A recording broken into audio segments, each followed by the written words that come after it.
Would love to, thanks, Lindsay. Before I turn it over to Ben, would love for one or two folks to just put some of these assets in the space as we get ready to go into practice. What are we proud of with our leaders? Who's doing some awesome stuff? I can start. I was so happy to be in the room with Jamie because we actually did a co-coaching session with Julie and Nick recently. And it was super exciting to get them like both aligned and on the same page with their spring Yes. success cycle. That is so exciting. And what an ode to persistence there. I know y'all have been working on that for a minute. That's amazing. Let's go, Team Forte.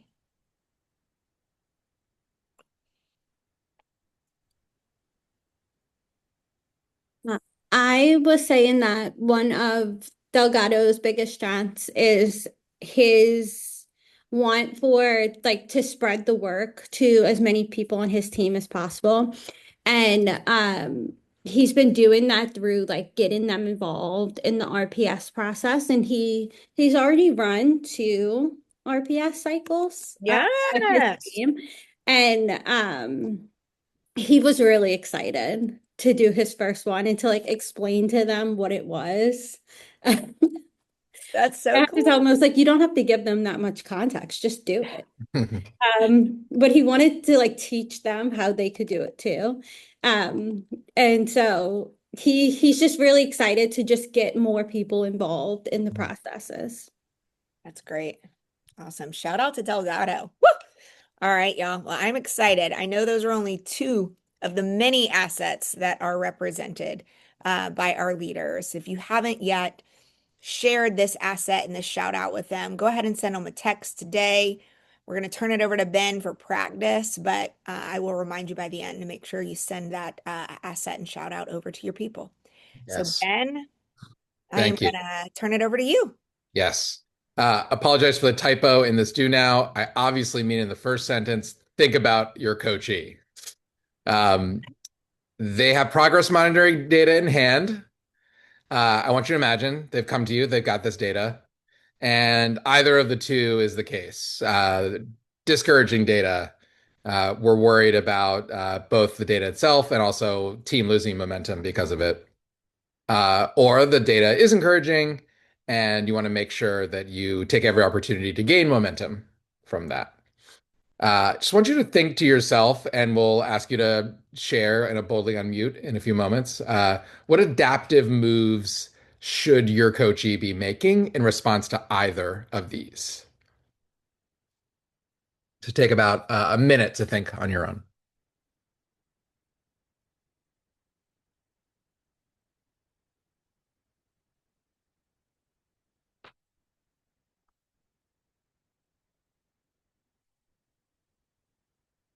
And then thinking about in the moment of like what is not going well, what is something that is going well, and what is the like action we get to choose to win on in the next week to move the data partially and then like commit to another thing, and how are we still uplifting those opportunities?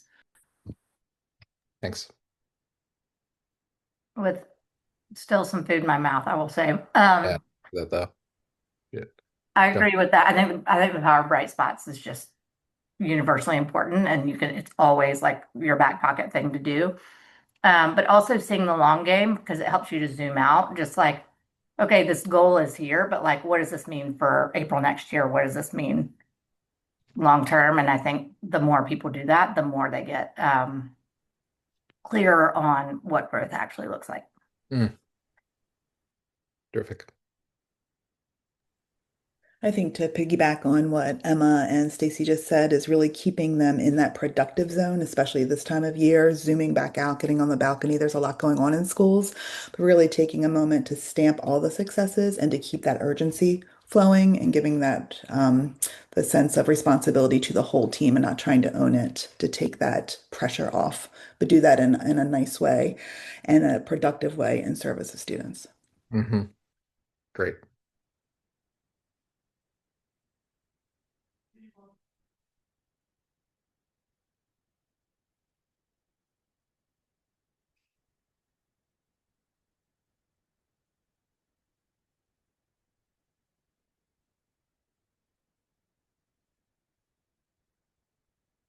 Jamie, what were you thinking of?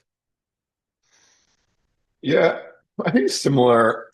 I put down like bright spots and how to like reorient people. I was thinking about the data is encouraging.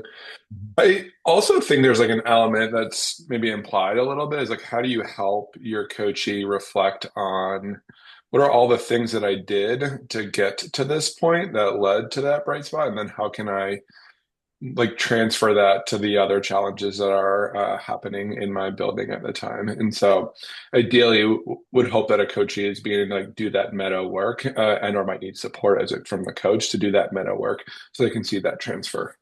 Terrific. Great choice of cold call by me. Glad we did that. Anyone else? The other thing that Karen and Stacy's made me think about was like my brain went to RPS for the first one, but didn't immediately go to RPS for the second one. But then I'm also just thinking about the power of like when things are going well, why looking at data still helps center people and think about like how do you level up and or like what got us there. And so like the idea of leveraging RPS in both of these cases can help fuel the identity cycle for this team and also keep data at the forefront too. Terrific.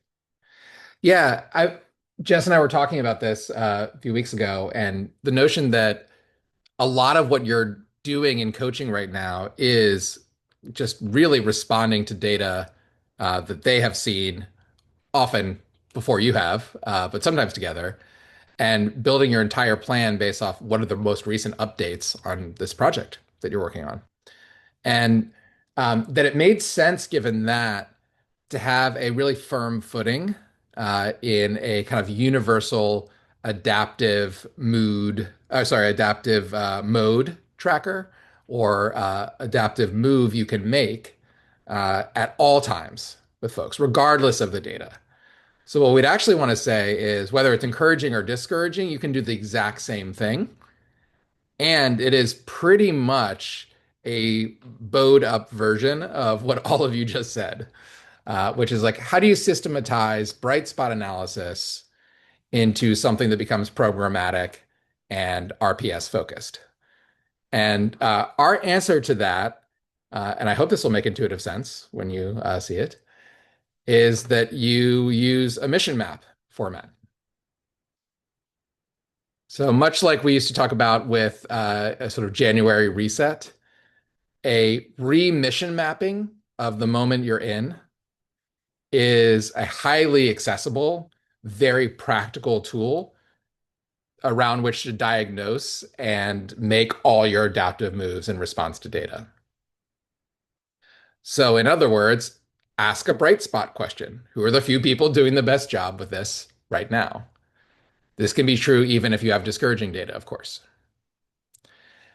What's setting them apart? Let's actually try and nail down a few behaviors here. And how do we use reorientation to accentuate those behaviors? Particularly, like how can you use macro structures that already exist to do that? And how will your micro moments reflect these specifically? So I'm taking a bit of a bottom heavy approach to this day's practice where I'm assuming this is something that's going to make intuitive sense to you once you start using it. You don't need a fishbowl for it. You're great, actually, probably better than either Jess or I could be in prep at identifying some of the best ways to use this structure. And so we're going to dive into practice and get as much out of your practice ideas as possible.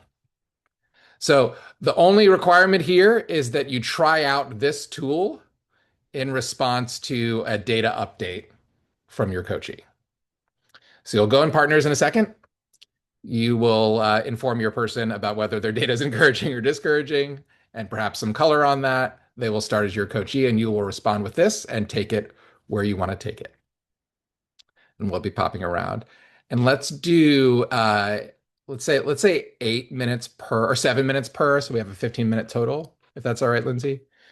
And dive in when you're ready. But actually, I should first questions, clarifications. I'm ahead of myself. Anything you're thinking about this before you dive in, you'd like to know.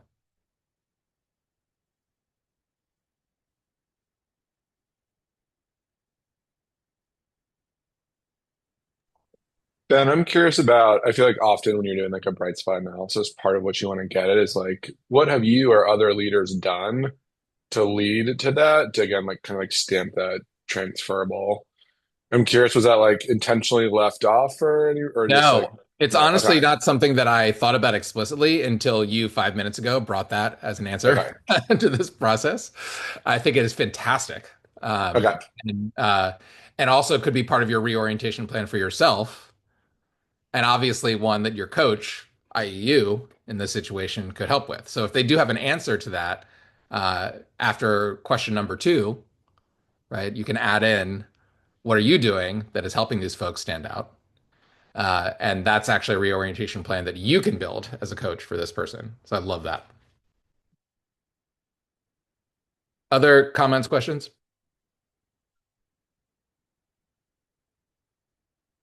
All right, let's do it.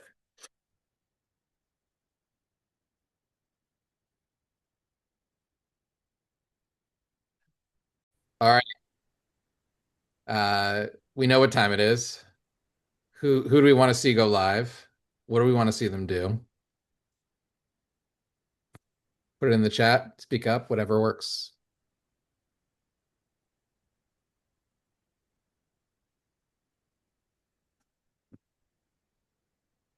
I got somebody. Hey. Yeah.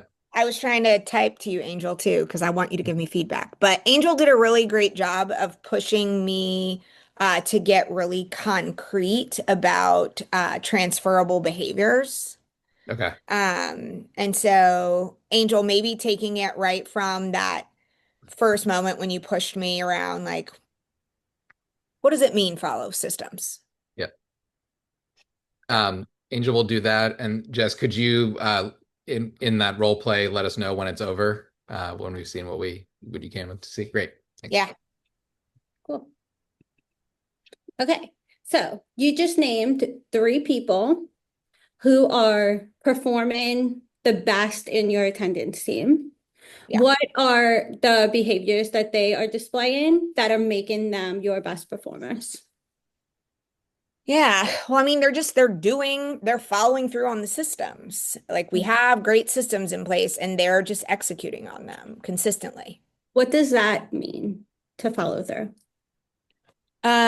Well, I mean, specifically, it means that they're like checking attendance by 9 a.m. They're consistently reaching out to the families. They are, working with the family on the like support plan and they're communicating to the grade team. Like, and Perfect. they're consistently doing all 4 of those things. Great. You just named 4 behaviors. When you are thinking about the behaviors that your team produces for the rest of our check-in, like all the time, really, I want you to think about get granular enough to check it off on a box. Like, can someone say, did I do this or not? Did I make calls before 9 o'clock? I could say, yes, I did that, or no, I didn't do that. But did I follow a system? Yeah. Right. Maybe I did it because like I did half of it. Can't really check that off on a box. So I want you to think like, get that granular. You could check it on a box, yes or no. Awesome. And scene. Nice. Nice. Thanks, Angel. Agree. That's a really important double click. All right. Who should we hear from next? Karen, let's do the thing I gave you feedback on. We didn't practice it, but I think we should do it. Okay. Yes. And Emma, cue us when it's over, okay? Yeah. So Karen, do you feel good or do I need to prompt you? Prompt me real quick. Sorry, putting you on the spot. That's okay. The thing I said is like the 2 headlines are there is not a ton of momentum on the team, even though they're all in. It doesn't feel like that constantly. And Joy is making this choice constantly. We talked about.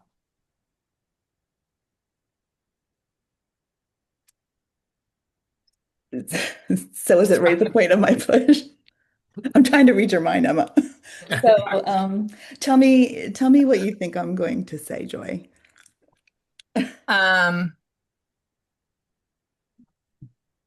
People need to do, you're gonna say people need to make Joy's choices more. And so I need to do something about elevating Joy's choices. Yes, that's what I need to do. Yes, thank you. The feedback that Emma gave me was great because Dean. because when Good. we were going through the questioning, instead of me saying, "What do you think I'm going to say?" like we learned last time, I tried to jump in and help her, and it was such good feedback, and it was perfect in that moment. So thank you for uplifting that, Emma. Thanks for applying it, Karen. Thank you. While people are thinking of what we should see next, I want to ask the question, why is that "what do you think I'm going to say" question so powerful?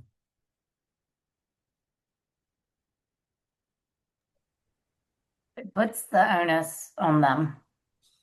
Yep. And it puts the onus, importantly, it puts the onus on them to what? To do the Generate. thinking. Yeah. Generate the solution or like build a schema to use always. Yes. Right. So like there are many ways to put the onus on them to generate a solution. The second part, the building a schema part, is what's distinct about this. So when you ask them to guess what you're going to say, what is required there is to assume a model that you use and to understand it. So they're not just doing the thinking to problem solve in this moment. They're doing to think, what is the problem solving model that my coach uses that I benefit from? And so they not only give you the answer to that, but they articulate the meta answer to themselves, which is where the real juice is, because they can do that when you're not around. Great. Who's next?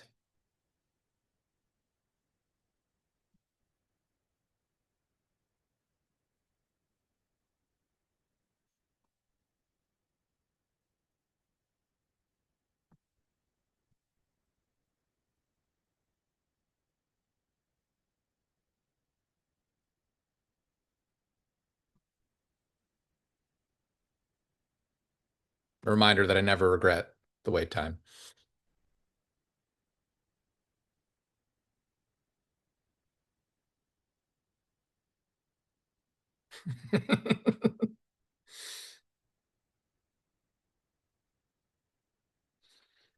I was thinking that too, actually, Abby.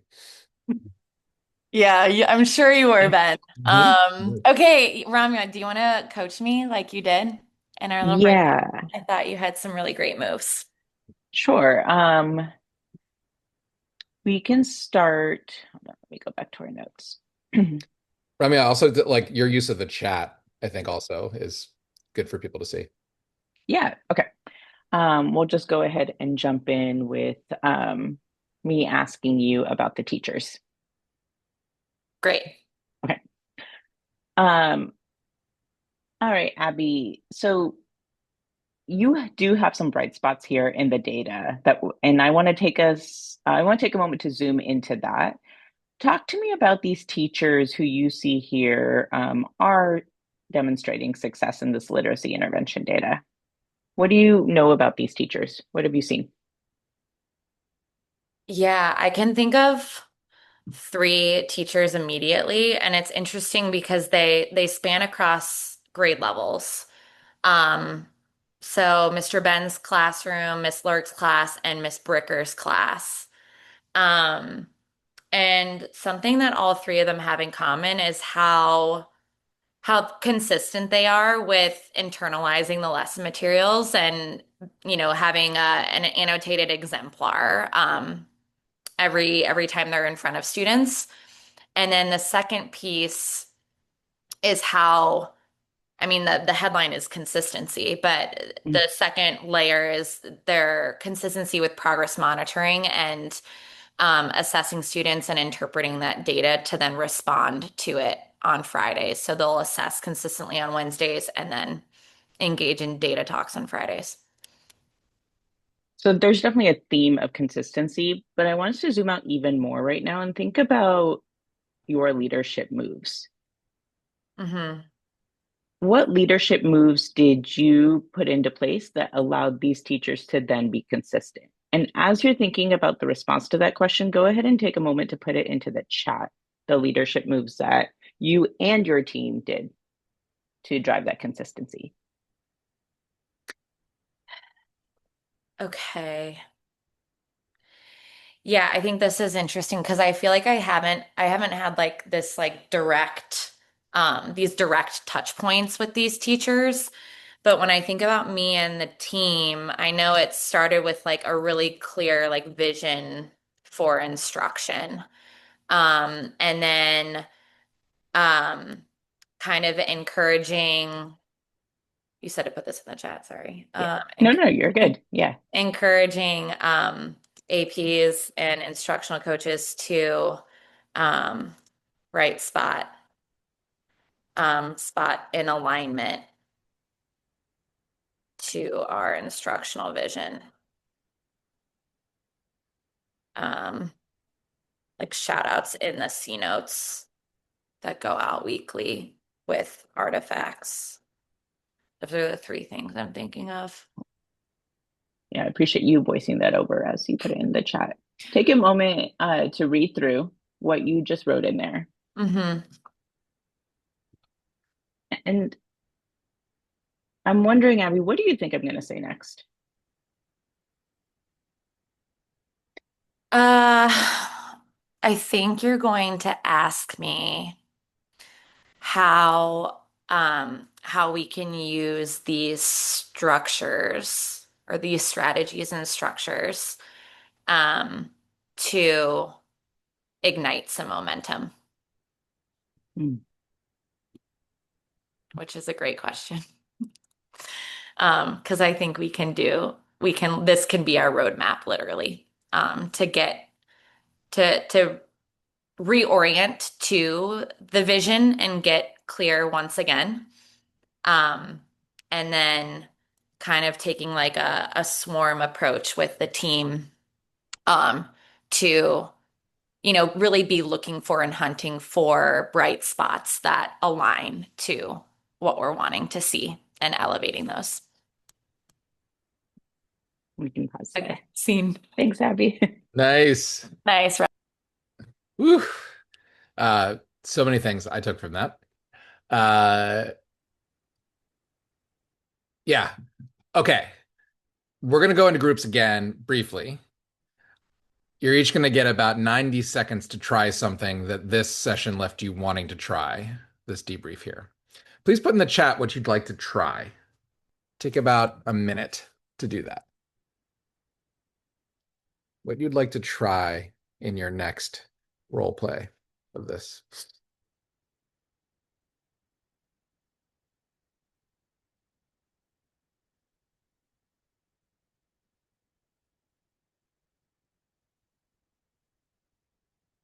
Yep.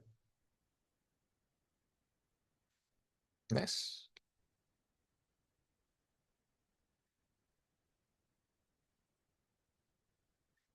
Great.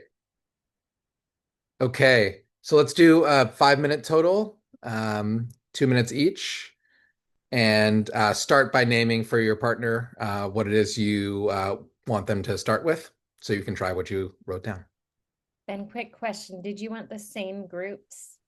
Yeah, although I see we have Bradford joining us, so maybe pairing him in with Angel, I guess, as Jess was doing. Yeah, you can put him in with me and Angel. Great. Perfect. I Thank think you. I got it. I may or may not have gotten Oh. it all. But, oh, wait. Okay. Give me just 1 second and I'll get them back into the original groups. You can put me in with somebody, I think. Yeah. All right, cool.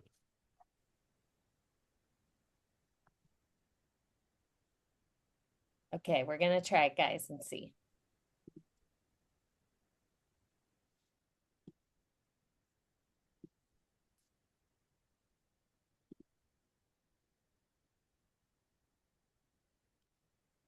Is maybe not directly in a school.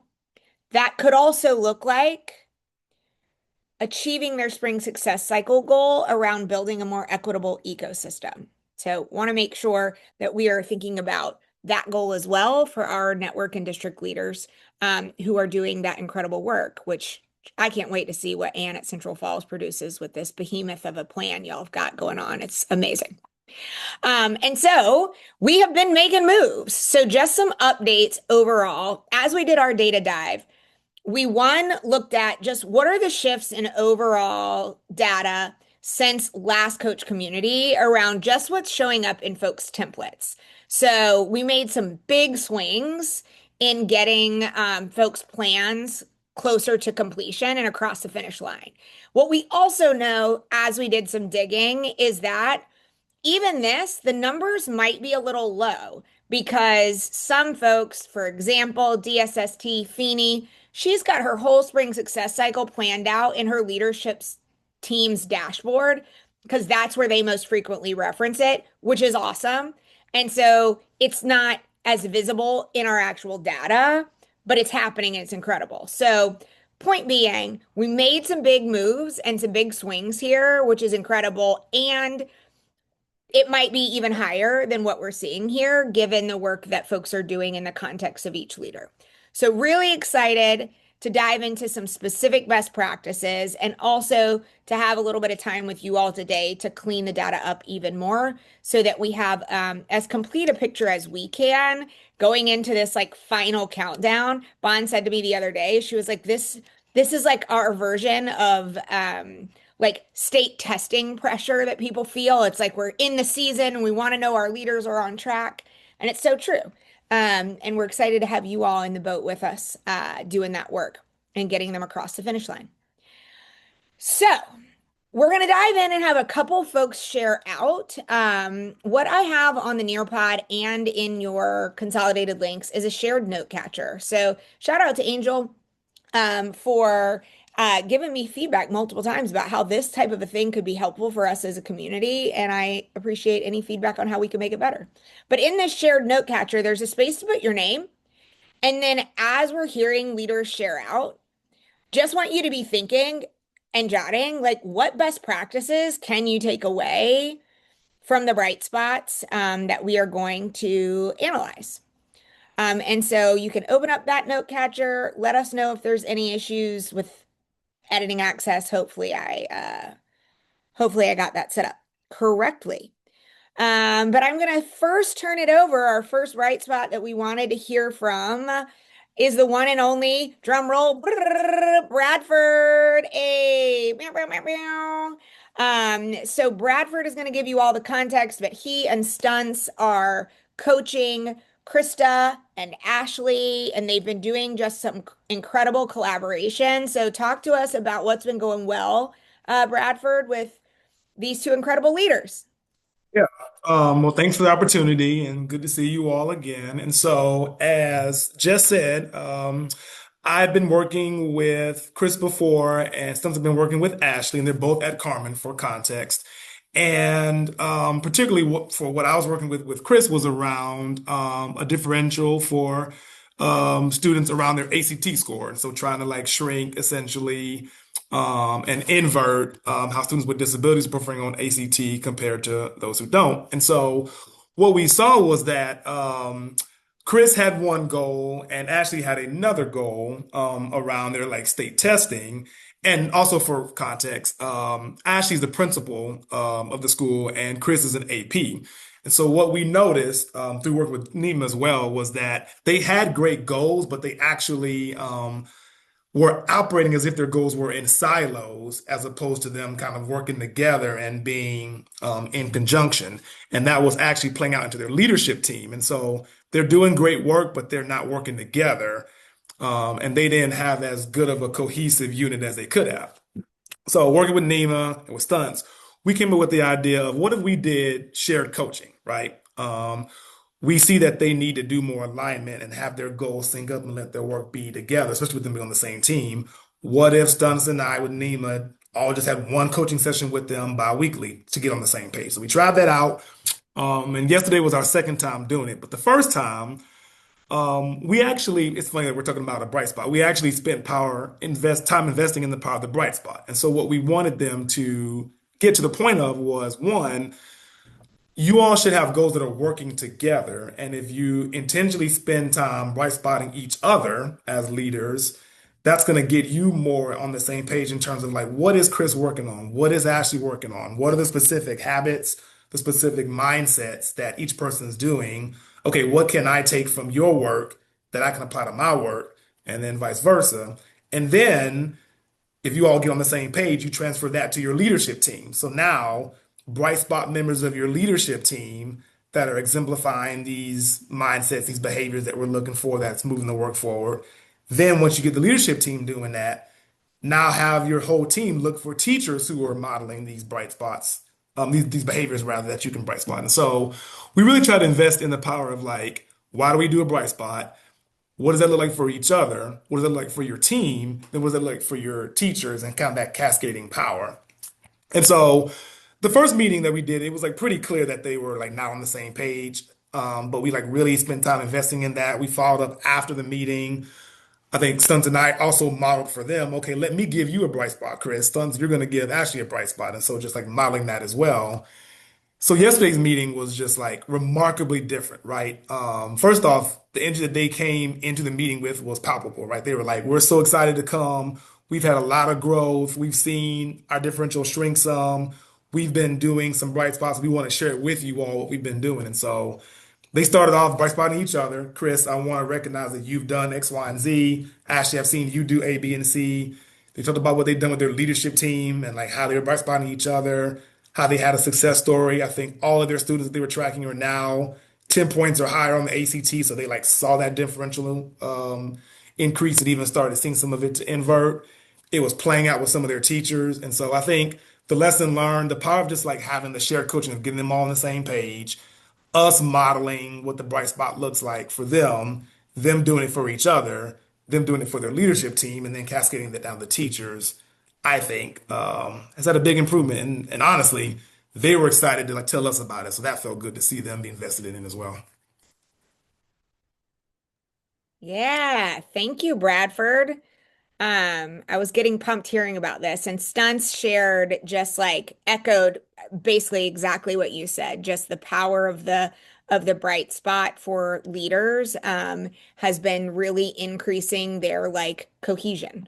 And she gave you a shout out to Bradford. So this like bright spotting thing is really it's really marinating in y'all's work together, which is great. Any questions for Bradford or any thoughts, things that are resonating?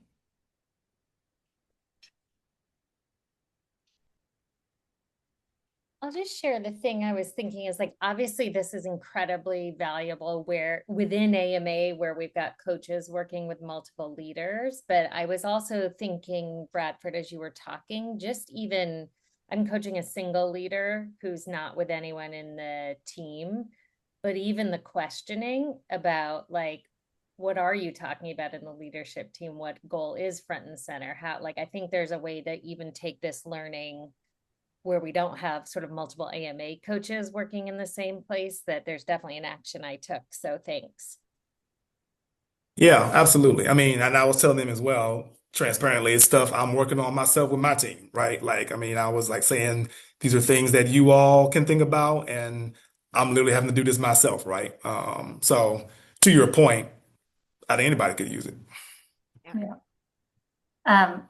Can I say I don't know what's wrong with my internet. I'm sorry, but I wanted to say one thing because I worked with Carmen like 2.5 years ago in a separate context, not with AMA, and their mindset and behaviors just as an organization were nowhere near that then. So I think this is like just an amazing turnaround for them. Like, because there was no like open to conversation or growing each other, and just because of like the way the school, like just because of the context of the school, nobody's one particular fault. So I don't know, there's you should have a lot of pride in that, because that is really awesome to hear.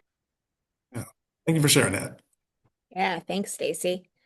Yeah, and I think it reminded me of the power that, right, often as a leader, and I know I have fallen into this position, especially in my principal seat, like when you are defaulting to kind of doing things on your own and your team is working in silos, can create a lot more frustration. And the moment you realize, like, I actually should be doing this work through my team and with my team, all of a sudden I'm also less frustrated. And that was one of the things that I know Stunts Elevated was like, it shifted the narrative to remember that, like, when I am bringing my team along and leveraging my change team, like, I as a leader am more satisfied in the work, which I think is just a really powerful reminder. So thank you, Bradford. Really appreciate you being our first bright spot to kick us off. Yeah, thank you. And again, she said earlier, but like Stunts and Nima have been incredibly helpful, and it's been great for me to work with them as well. So like I've learned a lot from them too. Thank you. Absolutely. And when you get a chance, go ahead and send us an updated baby picture because the last one I have was a Yes. holiday one. So thank you for that. When you Yes.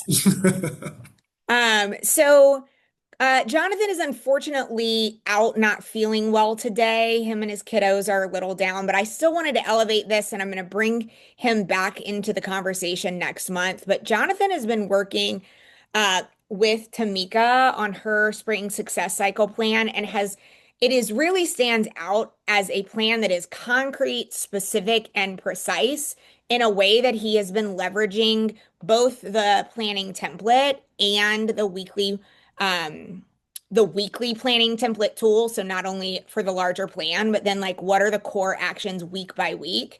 And I don't want to speak on behalf of him and his work, but I want to elevate this so that we can, number one, pick his brain, and number two, just to kind of show you an example of how he's using both things. So more to come on Jonathan, but wanted to put his incredible work in the space and shout him out in his absence.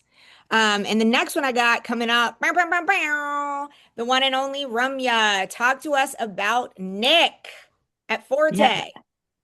I'm excited to talk about Nick because it has been a journey with him this year. I shared a little bit earlier about how Jamie and I did some co-coaching. But before I get to that, some context about Nick. He is the director of student supports at Forte Prep.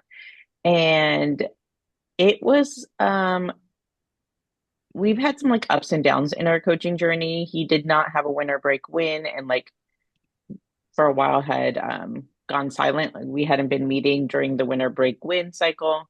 And with Nick, it was really getting him to lean into what is possible and lean into where he does have influence.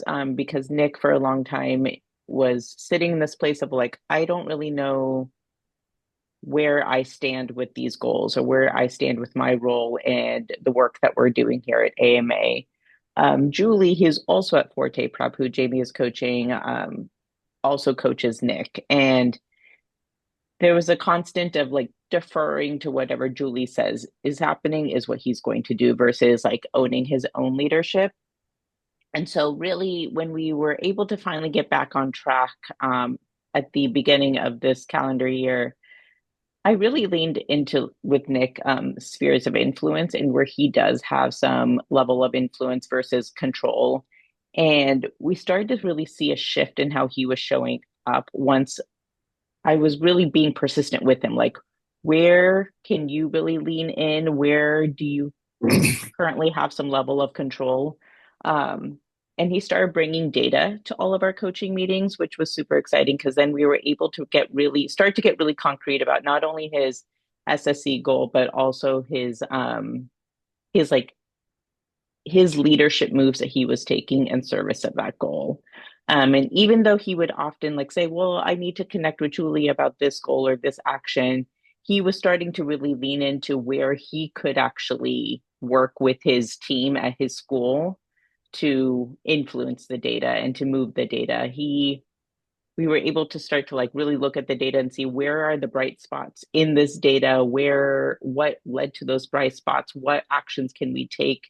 And he started to get really clear with me on like when the next assessment is coming up or what needs to happen between now and then. And Jamie, it was like perfect timing because Nick had actually at the end of our last coaching meeting asked like, hey, can we do some co-coaching with Julie? Because like we've been trying to get on the same page. And then just as I was about to reach out to Jamie for that, he reached out to me. And so we made that happen last week and it was amazing. It's like what we had needed all year. to get him and Julie on the same page. We spent time going through the weekly SSC planning template, and both of them just like hit the ground running in that coaching meeting. They aligned on all of the actions that need to happen between now and essentially like state testing. Even though the data we were initially talking about was literacy intervention, they were able to like draw a through line from like this literacy intervention data will impact state testing data because of X thing. And here are the differentials. And here's what we're going to do as leaders to make this happen. And then really start to get clear on who are the other folks that they need to bring along. Because I think the other area that we had been trying to really problem solve for a while is like, who's the change team?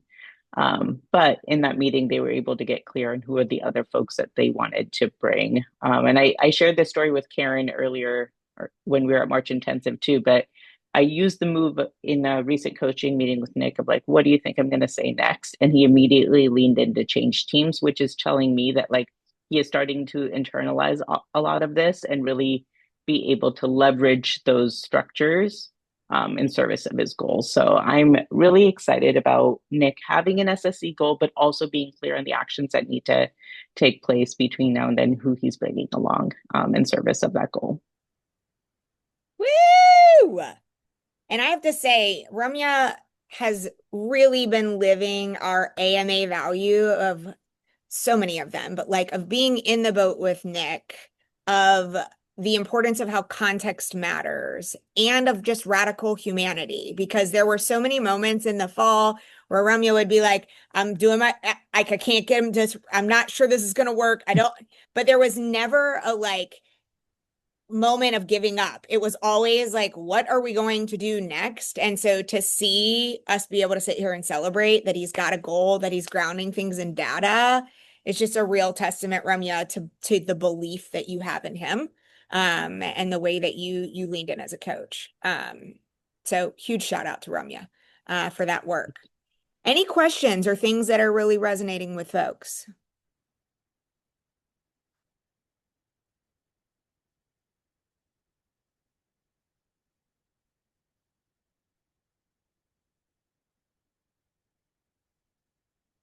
Great. Listen, so many things resonating with us. I love this note catcher because I'm also reading what everybody's putting. So thank you for taking advantage of that. Stacy, will you please talk to us about Tanya and the incredible work that she is doing to build incredible new programming? Happily, easily, because And the I'm work just that like, you're doing, because I know you're well, I enabling just like, I these. feel like I'm just sitting back and watching the ride a little bit with like a little bit of steering. And I was actually sorry that I'm choppy. If I need to turn off my video, I can do that. But I was actually thinking about Jess, and I texted yesterday about, I'm like, what is it that I do? Because Tanya is like a well-oiled machine. She is vetted. She is so passionate about the work. She has two kids of her own with disabilities. She's been doing it forever. Like she is just like, let's go. And there's always room for me to get better. And like she really just needs a thought partner. That's what I think. But I think that and I wish Bond was here because I think this would resonate, and Angel probably with you. But like I always am like, I think I get used to rabbit holes more than I am used to like staying on track. So like even if there's somebody with like a little wiggle room, I'm like, we're about to go down a rabbit hole. We can't go down a rabbit hole. And so I constantly am like, what am I going to say next to make sure that we are codifying this thing? And Tanya has all these like big, bright, and wonderful ideas. They're starting a new 18 to 22 program, which is incredible. And it's going to be very high quality from where I sit. That's what I think. And so I literally will get on a meeting and say like, hey, how's it going? And then like we're like there, like we're in like fall of next year in school and what's been designed. So I've taught myself to just tell her to pause, and we have that relationship. Okay, so it sounds like you need to talk to so and so about something. Where is the time to do that? Or it sounds like you have this in your brain, but you haven't written this down in a list yet. What do you need to do it? And so then we do that all along the way. And then if you see over in her like planning space to the side, we do like additional notes and brain dumps because she likes to verbally say anything and then write everything down and then clean it up and put it all back together. And then at the end of our meeting, we talk about, okay, so the two biggest deal things that are happening in the next week are your meeting with so-and-so, where you're going to present this. Is there anything else that needs to happen in that meeting? Or like your sacred work time every week? Is there any other like is somebody going to try and take that work time, or are there any other things that could happen to where this work time doesn't happen? So she gets really clear on how she needs to make that priority happen. She is extraordinarily fun to coach or be a thought partner with because she's just awesome and really, really good at it. And like I have been so much faith. And also Bond is coaching her coach that feels more like her partner because they're building this program together. And Bond has just sent me a couple of just context texts that have been helpful on what could be barriers or what focus areas should be. Thank you, Stacy.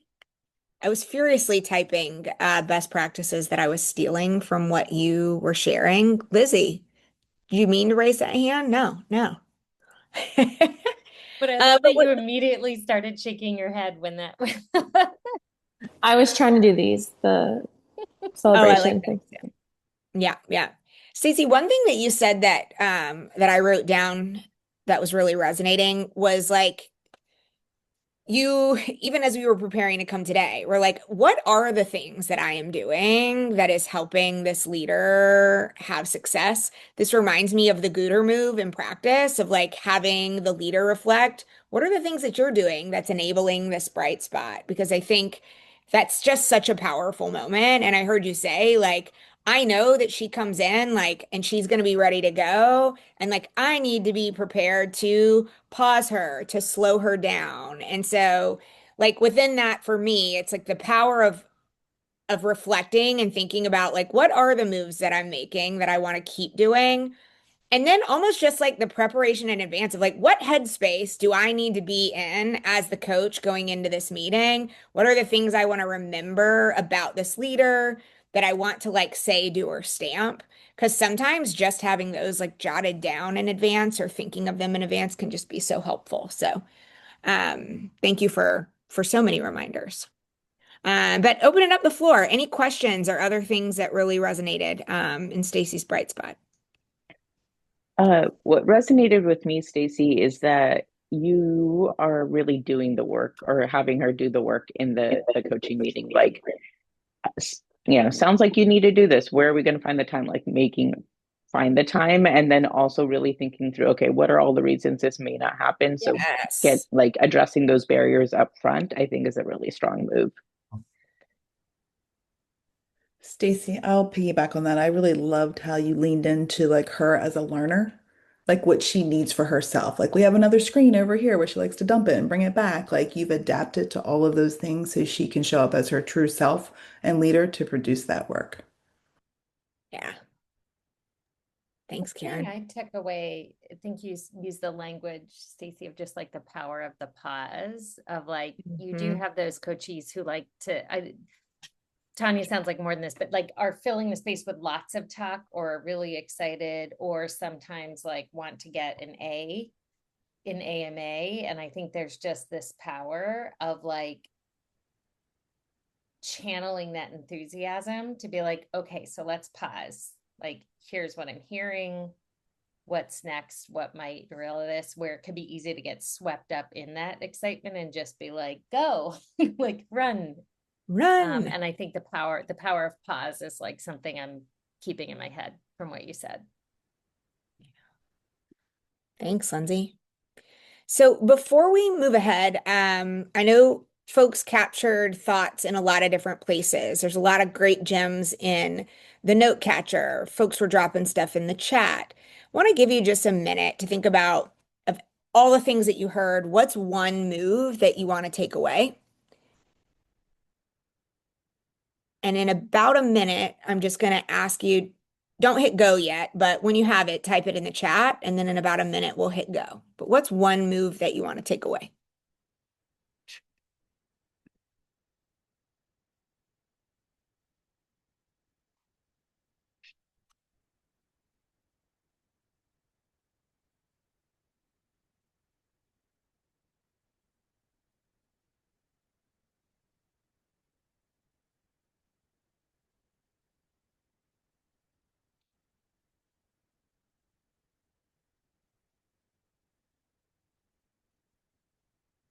All right, y'all, whenever you're ready, you can go ahead and hit go on your moves. No, I loved it. I was like, we're kicking it off.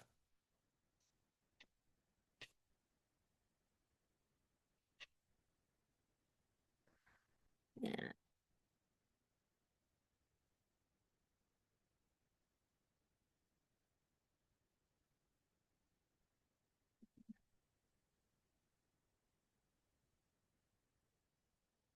Awesome.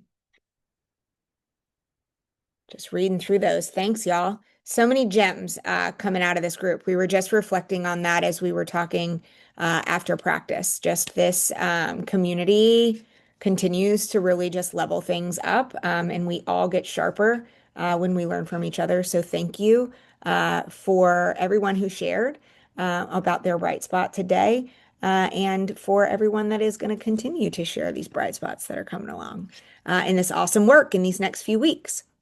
All right, so we are going to shift gears a little bit now that we've got some best practices in our head from this community and some great practice under our belts. We are going to kind of recap the priorities for last month and do a little bit of data cleanup and problem solving. So to start, just grounding us in what our priorities were in March for coaching, which look largely the same because we know right now we are just in the implementation of Spring Success Cycle. So it is a lot of how do we help leaders stay anchored in the goal, focused on the weekly actions driving towards that goal, and progress monitoring around the data that they're getting that's telling them, like, yes, we're on track, or we need to make a shift. I'm excited because I heard some who mentioned that it was Delgado has really leaned into RPS, has got a plan to videotape some RPS next week. So we're continuing to both push that lever and support leaders and feedback there. So that's incredible. So we know that Spring Success Cycle implementation is our primary focus right now, aligned to these two goals. We want folks to shrink a differential and or build a more equitable ecosystem and produce a success story, which we're going to dive into more next month. To help us just get as accurate of a picture as we can of where folks are with their Spring Success Cycle plans and their coaching attendance. Because if you're like me, I know in the last month, things have been a little bit wacky. We were at March Intensive. I'm still hunting some people down to get some makeup sessions going. So we want to give everyone just a couple of minutes to get into your leader's dashboard and to just double check kind of two things. One, in your coaching notes tab, just making sure that you've checked off the sessions that have happened, because that checkbox is what feeds into our artifact dashboard and tells us, like, yes, we had coaching or no, we didn't. And sometimes I forget to check them.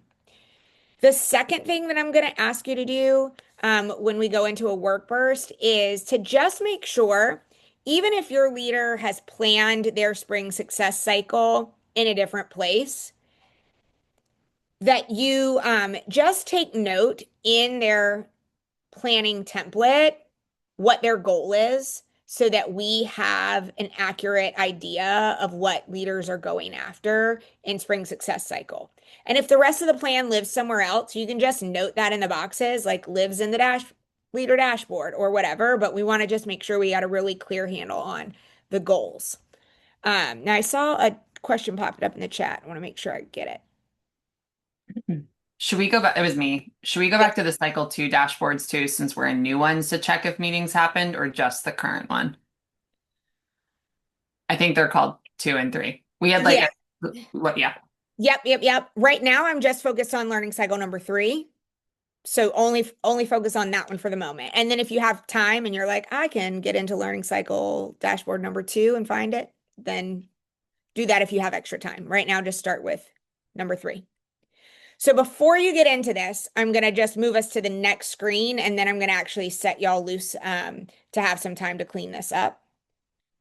Because essentially, after you clean up that data, I'm going to give you a few minutes just on your own to round up where your leader is. Like, what growth can you celebrate? If they're off track in a certain place, what's the barrier you need to help them overcome? Because you're going to have some time to opt in to collaboration with another coach in a moment around problem solving. And so the 2 things you're going to have time to do right now are 1, just do these 2 kind of data systems cleanup.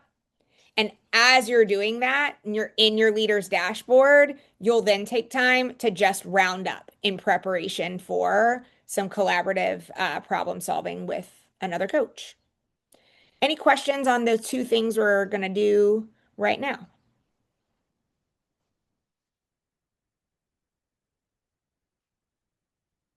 Cool. All right.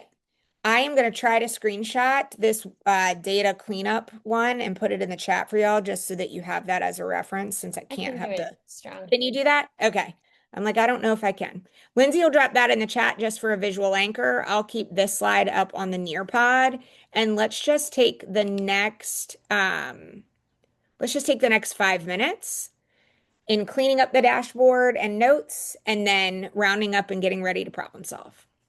You have till the 58.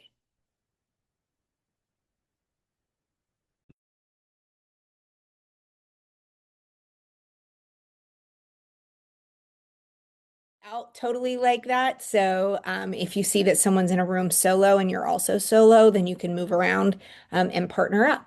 And we will take the next 5 minutes. Nope, we have more than that. We'll take the next 8 minutes together to just problem solve how you're going to get coachees around any barriers they're facing.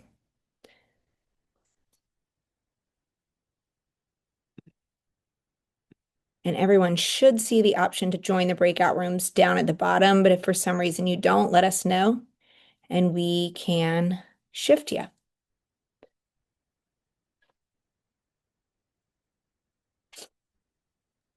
Can I just join someone? Yeah. Okay.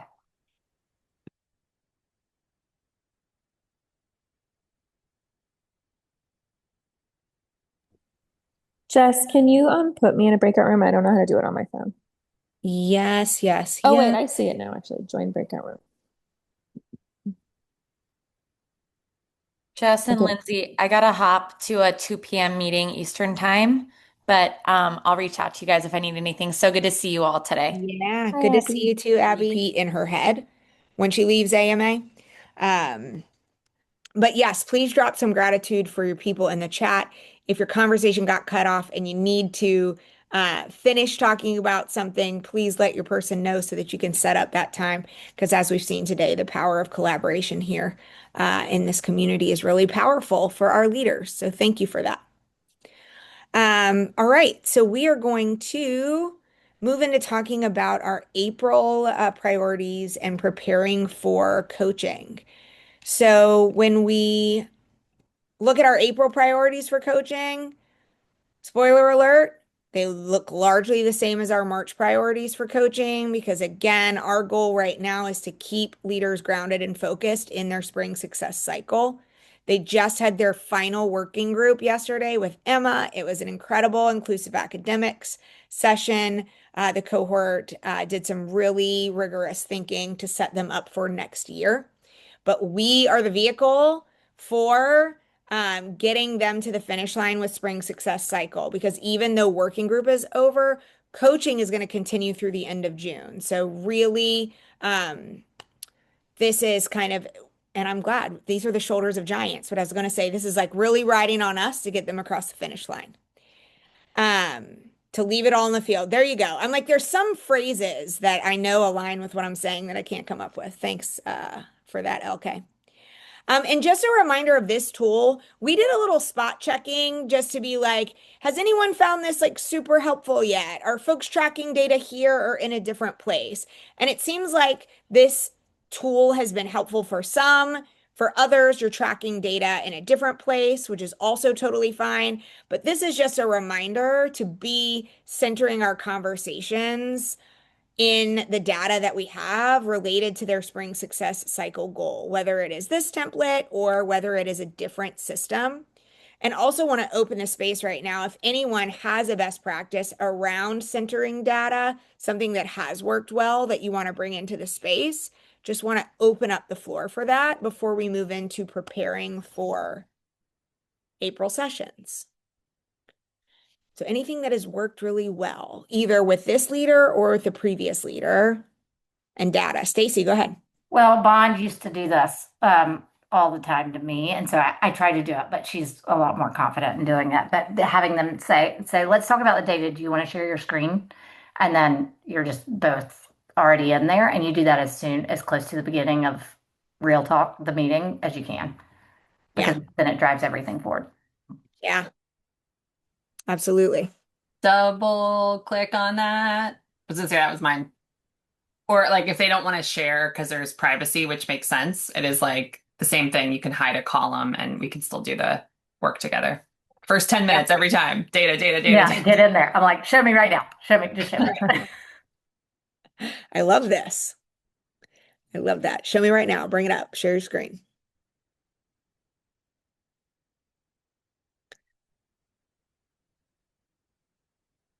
Amazing. One thing that I've used this for, and I think I've shared this previously, but when I was doing data live in session with folks and we weren't necessarily, I'd realize, oh crap, we didn't like capture the notes necessarily in this template. What we did find to be helpful was actually using it as like a reflection tool when we sat down to write spring success, our success story, because then it was like, what were the things that we did? We did a whole lot in response to data. Let's like use this as a way to almost kind of recap what we did. I actually think Lizzie and I think she might be getting her teeth cleaned in this moment, but I think Lizzie and I, when a leader in the cohort, used it that way, and it was really just a helpful reflection tool. So as we get ready to think about success story drafting, might be another way to pull in this this template in a way that supports leaders in thinking. But I love that. Share the screen. The other thing I was just thinking, Emma, I've stolen your tool not your tool, but your move since you shared this right before March Intensive, is just on my like off coaching weeks with Devin. Like I just sent her a note and was like, what's the biggest bright spot? What's the most important action you're taking between now and next week? And I want to add to it, like, what data are you bringing to the meeting? And so it's so that in the moment she's not thrown off in doing it, because we've been trying to get a goal. We're not yet in the first 10 minutes, show me your data. So I'm just thinking the text can start to get her in that. Yeah. mode. Yeah. And Lindsay, oh no, go ahead. When I sent my recap email, I draft my pre-email of like 2 days before the meeting. I send them an email of like, hey, we're going to meet in 2 days. This is what we're going to do. And I just tell them what to bring to the meeting and like what the agenda will be. But I type the recap and the pre-email at the same time and just send it so that I never forget to send the pre-email. I love that. Still send emails in Gmail. Yeah. I will say what's been helpful because many of the people I coach are like non-traditional. So sometimes in the moment when they think data, they think it has to be like the academic data attached to students, but there's lots of different data points. So taking time at the beginning of the session, like if this is what you're going after this for the ecosystem for the district, tell me or talk me through what are those bright spots along the way. Those are your data points and really mapping them out and keeping those front and center and just keeping them at the beginning of the agenda each time so we don't lose sight of them because it's not like a concrete 85 or 94. It's how far are we into making this new framework or this new system. So that helps. Mm-hmm. Angel's recap made me think of something else we've been doing this year, or I've been trying this year as a way of like bringing data more of focus. Like after we start with the data, the last thing we say before the meeting ends is like, okay, we came into the meeting, the data was here. When we meet in 2 weeks, what's the win on the data? And that goes into the box that's like follow up from last time. Mm-hmm. And then it's like, what's the thing you're going to do in the next 24 hours to make progress towards that? It's just been a nice like summary of like, don't wait until the day before the meeting to like figure out where we are. And that's been nice because it focuses back on the data and like there's something to do to move it too. Mm-hmm. Mm-hmm. I love that. I tried to capture those in the chat, mostly for myself so that I don't forget those best practices. Thanks, y'all. All really great. Really great ideas. I love the like, yeah, what's the win in the data in the next 2 weeks that we're gonna be celebrating? And what are you doing in 24 hours? Way to make it actionable. Nice work, friends. Want to just give folks, before we close out, we've talked about a lot of things. Want to give you just the next 5 minutes to go ahead and get in dashboards or your notes, or in your prep email. Just giving you the next 5 minutes to prepare your agenda for your upcoming coaching session. So take until the 20, to go ahead and get that ready.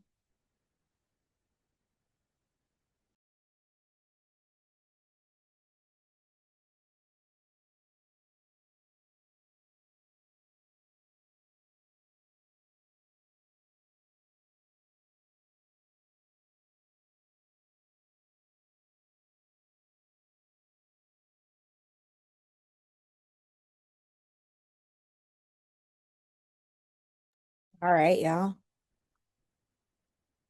We are in the final countdown of our session. So hopefully that time was helpful to just codify thoughts about what you need to do with leaders in April.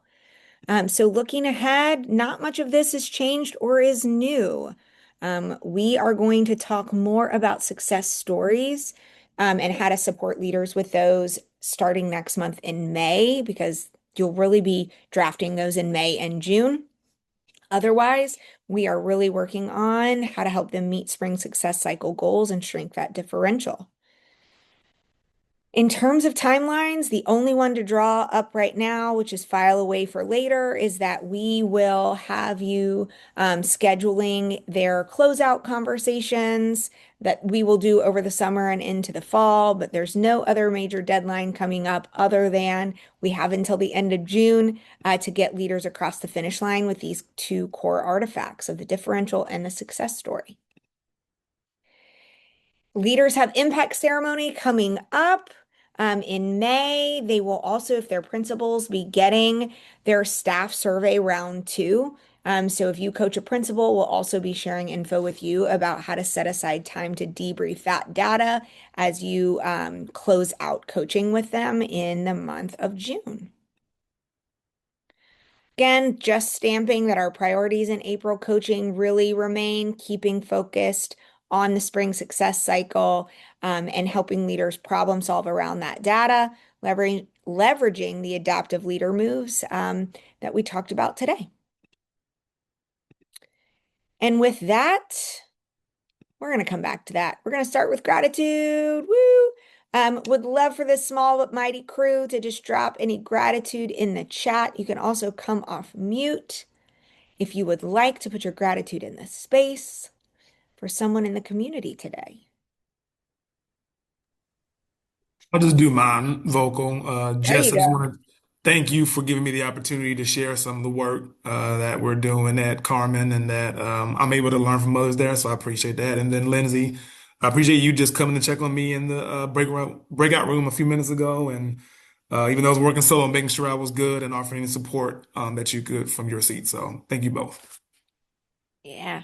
And thanks for sharing. So much to learn from in the work y'all are doing. Angel and I got cut off in our like shorter problem solving at the end, and she just sent me a text message with some action steps that I could take as a way of following up on their thoughts. So thank you for owning the results as much as I feel them. Yes. Similarly, Angel shot me my feedback. I was like, please continue to give me the feedback. We got cut off in our session, and she was like, here it is. So double down on that. Thanks, Angel. I have a shout out. I know this is a bit of a cheat, but Ramya, Bradford, and Stacy for all sharing your coaching wins and bright spots. And I just I texted our team like what power this community is of like Seriously. always seeing the possible in our coachees and finding the way in. And then scheduling is not easy, you guys, to like, it's hard enough to schedule with our individual coachees, but the fact that you all pulled off collaborative coaching across multiple leaders in multiple schools is not only amazing, but just a testament to your commitment to the leaders' growth. And Stacy, just what came through so loud and clear is like, it doesn't even matter if someone presents as super capable and is doing the work. How do you take it to the next level and then push even further for kids? And so I just feel really grateful to get to learn from you all. Go sign on that. Yeah. Thank y'all. Such an inspiring, yes. I won't say all the things Lindsay said again because that's annoying, but yes, all of that. Always just one of my favorite places to be is with you all in community. So thank you. So I'll go backwards one slide to just give a plug for alumni coaching. So this is a great time to start teeing this up for your people too. If they are interested in continuing coaching, we know that coaching is consistently one of the highest rated aspects of the AMA program. People find the work that you do with them invaluable. And this is a great time to just remind them that they can sign up for alumni coaching. They just reach out to me. You all can be supporting alumni coaching next year, depending on if we can get a whole lot of people in it, we might need a whole lot of support. So please plug that for your leaders. And if there's somebody that you're like, hey, like I think so-and-so should really sign up for it and they just might need some encouragement, or like maybe they need help having conversations with their executive sponsors, let us know because we can also support in that way as well. We just had 3 more people from DSST sign up yesterday after working group. So really, really pumped about that. Our goal is 20. We're going to get there. And we are going to see you all next month in Coach Community on Thursday, May 7th, again, where we're going to dive into more with our success stories. You can find everything from today in the consolidated links or the hub or the dashboard. Just a reminder that in the survey, there's going to be some spots to add notes for executive sponsor updates. Please do. Those are super helpful in our conversations with those executive sponsors. And the feedback survey is in the Nearpod. We'll also drop it in the chat for you if you do not mind. Oh, yeah, we can make that happen. Well, access is indeed helpful. That's strange. Yeah. Or it might be the editor link, like it might be your link. It probably says you have to be from the org. Let me just check it. Here, I'll put the responder link in too and see if that fixes. Try that one, my friends. Is it published? I know Google makes you do that now. If you refresh, you should be able to get it now. Yeah, good. Okay. Okay, great. Thanks, y'all.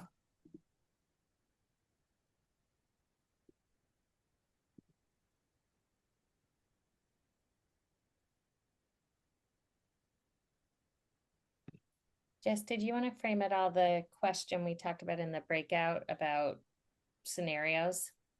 Yes, I do. Thank you for reminding me. You'll see a question in the survey. Just as we think about the next 2 months of Coach Community, an idea Ben and I have been toying around is doing some collective problem solving around scenarios you all are facing with coaching. Often I'll reach out to you all and be like, hey, what's coming up for you? But we thought more systematically that we're going to ask you this month in coaching, after you get done, with a session to, in the moment, write down what was the most challenging thing in that coaching session.